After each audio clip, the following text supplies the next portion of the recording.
Coming up on The Shield, Valpo students raved for rations this past weekend. And the Dean of Christ College will be stepping down after this academic year. That and more, you're watching The Shield at 6 o'clock.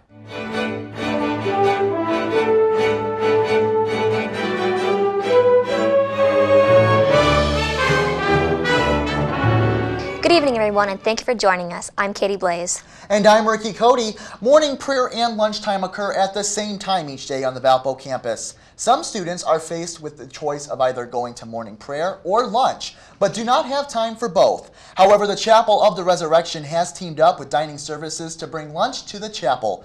VUTV correspondent Lynette Grant interviewed Reverend Charlie Cox on the benefits of this.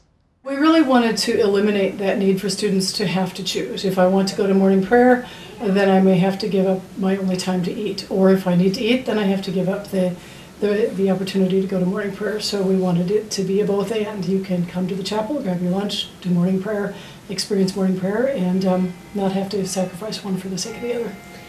Food options for lunches at the chapel vary each day, but consist of either a sandwich or salad, bottle of water, fruit, and chips. Each meal costs $6 and can be paid either using a meal card or Crusader Cash. Lambda Chi Alpha teamed up with SALT to raise money for the North American Food Drive and the different social justice groups that SALT is affiliated with. VUTV went out to the Rave for Rations fundraiser hosted by Lambda Chi Alpha this past weekend. This is Rave for Rations, so it's a partnered event between Lambda Chi Alpha and SALT, the chapel's ministry. So all of these proceeds are going towards either the North American Food Drive, which is Lambda Chi Alpha's national philanthropy, or SALT's passion groups, which focus on different areas of social justice. Like right now we have a random acts of kindness group, we have a mental illness, we have a food security group, so plenty of those, and then that goes towards giving them a budget so that they can host different events on campus. Well, it's a rave, so basically it gives many people here and dance the night away. We also are selling glow sticks, we have beads for the first people who come, and hell, it's a good time. Student Senate hosted an Honor Code forum in the Neal Science Center to discuss student experiences with the honor system. VUTV News correspondent Amy Vanderhayden went out and has the story.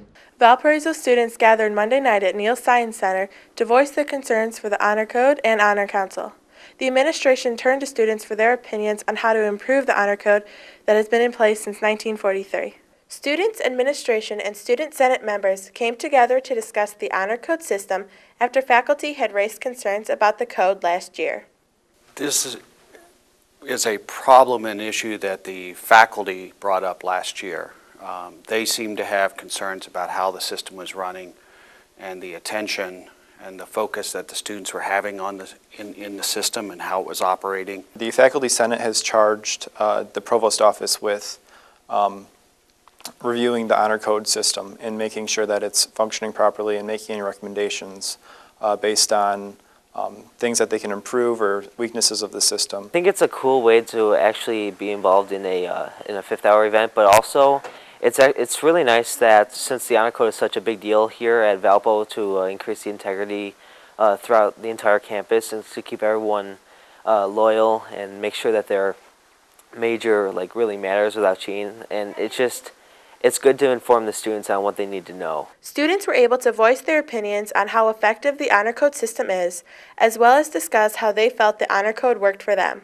It is definitely important to reevaluate because I do hear a lot of complaints about the system, so I think it's definitely time that we adjust it a little bit.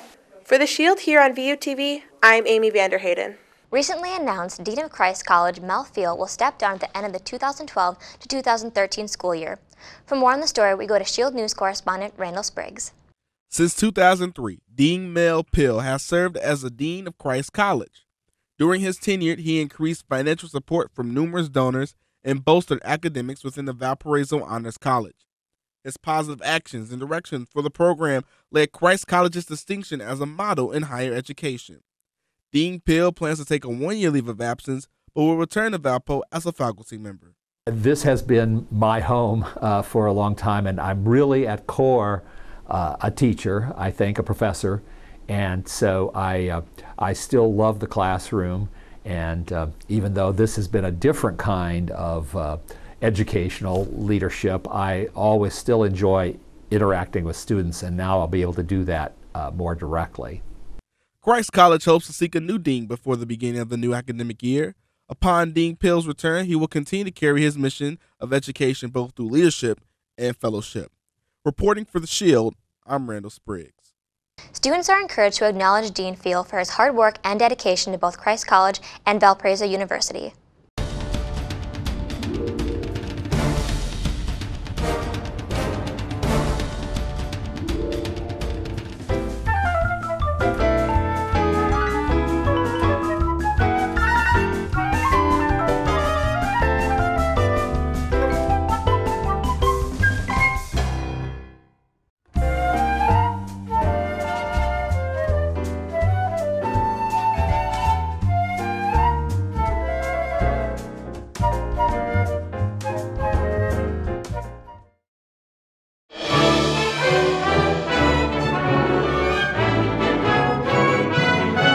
Welcome back to The Shield. In an after-midnight session, the Senate voted to pass a non-binding resolution on Iran.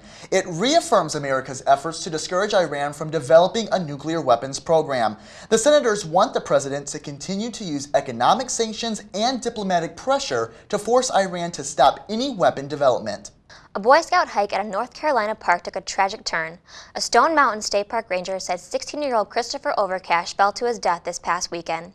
He said Overcash had left the marked hiking trail at the mountain summit and was pronounced dead at the scene. The teen's death is under investigation. The Navy's newest ship was commissioned in a ceremony in Galveston, Texas this past weekend. The USS Fort Worth is named after the Texas city of the same name. It's longer than a football field and can launch Special Forces remote control aircraft and submarines. It can operate in either shallow waters or the deep sea. The vessel was also built for speed, accelerating from 0 to 50 miles an hour in just 90 seconds. Low water levels along Poland's Vistula River have revealed a 4-centuries-old sunken treasure. A cargo of marble stonework was found sitting in the muck of the drought-dried river. Archaeologists suspect that in the 17th century, Swedish invaders tried to take the stonework home on barges and the booty sank. Scientists plan to remove the masonry from the river and catalog it and take it to the Warsaw's Royal Castle. Authorities in Australia found meth sealed inside furniture valued at $44 million. Australian Federal Police, Customs and Border Protection officials say they were tipped off about a shipping container that came into Sydney from Hong Kong. After x-raying and inspecting the container, authorities found 71-kilogram packages hidden inside the furniture. 3 men from Sydney now face several charges. Temperatures are starting to give us that brisk fall feeling. Will this continue? Storm Shield meteorologist Rachel Dunsing joins us in the studio with more. Hi, Rachel. Well, hello, guys. It's like you said, we started off this week pretty brisk, actually. So cold. Yeah, it definitely felt a lot colder than we've been used to lately. We saw a little bit of frost on the ground Monday morning, but we are going to start warming up just a little bit, especially even though we saw some frost on the ground. We definitely warmed up to the mid-60s back on Monday. But over the weekend, we broke some low temperature records. Monday morning, we hit a low of 36 degrees. It's very chilly, and we broke that original low temperature. It was set back in 1999. And that temperature was 42 degrees. So it's been very brisk, it's been very chilly. So we've had a very chilly welcome to fall. Fall officially started at 9:49 Saturday morning, but as we head into the beginning of this week and continuing on to the rest of this week as well, we are going to see some temperatures rise just a little bit closer to normal, some of the upper 60s and the low 70s, and we are going to be experiencing a few clouds here and there. We're going to see a lot of sun, but we are going to see a few clouds as well. But we are going to be experiencing some low dew points as well, so that's really nice, and that's going to let those low temperatures drop very quickly in the evenings, but also rise very quickly during the day. And as we hit those low dew points, we're going to have some low temperatures. So when the dew points and the temperatures get very close to each other, that's when we see fog. So don't be surprised if we do see some fog very early some mornings at the beginning of next week and the end of this week as well. And as we start October, it's going to be very sunny. Here comes the sun. It's going to look like a very nice ending to the month of September and a very nice beginning to the month of October. And we're going to show our model that's depicting temperatures, and by tonight it is saying that us and Davenport are going to be around 58 degrees, so a little bit warmer than normal. Normal low temperatures are the low 40s, so as it cycles through to tomorrow morning, Once again, just a little bit above normal. 49 degrees for us, 61 just south of us in St. Louis. So it's going to be a little bit warmer just to our south, and that is a little bit typical. But we are going to continue in this just slight warm up, not a huge warm up, but it's going to be very slight by tomorrow afternoon, 67 by the time we hit some of the evening hours as well. I'm going to see a lot of this cooler air coming down from the north. Minneapolis 40 by the time we hit 8 a.m. on Friday morning, but it's not quite going to reach us. We are going to cool down just a little bit, but by Friday morning we are still expected to be around 52 degrees, and then we're going to warm right back up. As I'm talking about with those low dew points, it really allows us to get very warm. We're going to be in the mid to upper 60s. Before tonight, we're going to cool down just a little bit, around 46, as I mentioned before, just a little bit above normal. We're going to be experiencing some mostly clear conditions, just a few clouds coming around here and there, with winds coming out of the northeast at around 5 to 10 miles per hour. Once again, those northerly winds bringing in that drier air, and once again, those low dew points. I'm going to keep talking about it, and that's why we are getting a little bit cooler in the evenings. But by tomorrow, our afternoon high will be 69 degrees under some partly cloudy conditions. But as we head on through the rest of the day, we are going to be experiencing some increasing clouds. Around 5 p.m. be around the low to mid 60s. We're forecasting 63, and our overnight low of 49 degrees under some very cloudy conditions, but that's going to change as we head into the start of your weekend. And as I'm showing you my 5-day right now, I already mentioned Thursday 69 and but Friday we are going to start clearing out. It's going to be mostly sunny. It looks to be absolutely gorgeous. 71, and Friday seems to be kind of a mirror image of that. Mostly sunny and 71 for the high as well. The low temperature just a little bit warmer than that, around 46. Sunday cooling off just slightly, but still very nice at 68 degrees and partly cloudy conditions. Monday is also very similar, but looks to be a very beautiful start to October. October 1st, 67 degrees start high, some mostly sunny conditions. Looks absolutely beautiful. Beautiful. I cannot wait. Maybe this weekend get out, go to the pumpkin patch. Oh, maybe. That would be wonderful. That'll be fun. Some cider. That could be great. Yeah. Awesome. It looks like we have some great weather in store. Oh, Thanks so much, Rachel. You're welcome. Sports is next. We're going to take a quick break. Stay tuned. You're watching The Shield at 6. Lollipop, lollipop, oh, lollipop.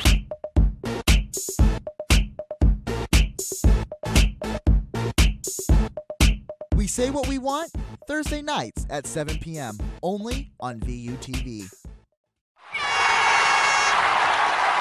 Welcome back to The Shield. With a look at all your Valpo sports, we turn over now to Assistant Sports Director Colin Terrell. Colin? Thanks, Katie. We kick things off this week by taking a look at the Crusader volleyball team who was in action against UIC last Friday night. We picked things up in set 2 of what was a very closely contested battle between two Horizon League foes. Valpo pushed the lead to a 21-14 set advantage with kills here seen by Sarah Dooms, Morgan Beal, and Kelsey Victor. UIC would push back a little bit, tightening the score to 24-21 before a serving error by UIC's Sarah Sternan gave the Crusaders a set point. That would be all that Valpo could muster, though, as they lost the next 2 sets by a close score of 26-24, giving UIC the victory. The team's luck turned around, though, on Saturday as they took on another Chicago foe in Loyola. Let's take you to the third set where Mary Den hits back-to-back kills and Ariel Cudney hits the ace to cap off a 6-0 run that brought Valpo back from a 5-point deficit. Valpo would win the next 10 out of 12 points, making the set a 25-22 victory sealed by this kill by Beal. Valpo would go on to win the 4th and deciding set 25-21, taking the victory 3-1. The Crusaders volleyball team is now 9-7 and 1-1 in Horizon League play. The Crusaders will continue their conference schedule this weekend as they head to Cleveland to play Wright State on Saturday night. Let's switch over to soccer now, where the men's team had a trouble providing some offense in their 2 matches against IUPUI and Loyola last week. On Wednesday, they lost 1-0, although they outshot the Jags 20-13. The only tally of the night was when Kyle Hyland found the back of the net thanks to an assist from Joshua Sandoval at the 9:37 mark in the first period. That would be the only scoring the Crusaders would see all weekend, though, as their match against Loyola ended in a 0-0 tie in double overtime. Kyle Zobak, seen here with 1 of 5 saves of the night, only had 1 shot in both overtimes combined. Valpo, on the other hand, could not get anything going, only having 2 of their 15 shots come in extra time. The men will be back in action on Saturday as they take their 1-5-2 record to UIC for Horizon League play. The women, on the other hand, took a trip out to the West Coast with mixed success as they split their games out in California. Friday saw them take a defeat to San Francisco by the score of 1-0. Sunday proved to be a better showing as they beat St. Mary's of California by a score of 1-0. Jordan Ryfiak tallied the only lone Crusader goal when she put a rebound back in the net from 4 yards out early in the first half. The women's squad will see their next action this Friday when they play Cleveland State.